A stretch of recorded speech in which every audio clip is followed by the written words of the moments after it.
Моля, послушайте. Какво означава хранителни стоки? Това е магазин, където се продава храна. Магазин, където се продава всичко. Говеждо, телешко, пилешко, агнешко, свинско месо. Да, а също така кайма, кашкавал, кремвирши, захар, олио, бомбони. Но това не ти трябва сега. И аз така мисля.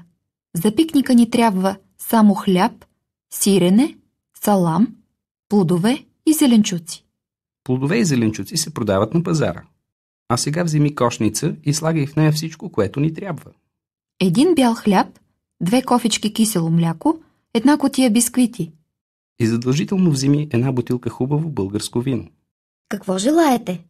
Ако обичате, 200 грама сирене и 300 грама салам. Заповядайте. Още нещо желаете ли? Пресни яйца, риба, дори хайвер има. Мерси, това е. Къде се плаща? На касата. Наредете се на опашката. Сега само плодове и зеленчуци нямаме. Какви плодове искаш? Нямам нищо против 1 чепка грозде. Освен грозде, още нещо искаш ли? Ябълки не искам. Много обичам праскови. Ето там има грозде. И праскови, и портокали, и смокини. Вземаме по 1 кило. Става ли?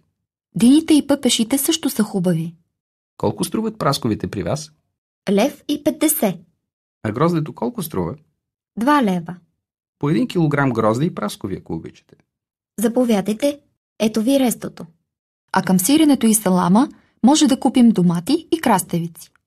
В магазина плодове и зеленчуци има домати, краставици, чушки, копър, магденоз. Има и тиквички. Мисля, че няма нужда да купуваме друго, освен домати и краставици. И без това нашите пакети са пълни и тежки. Чудесен пикник ни чака.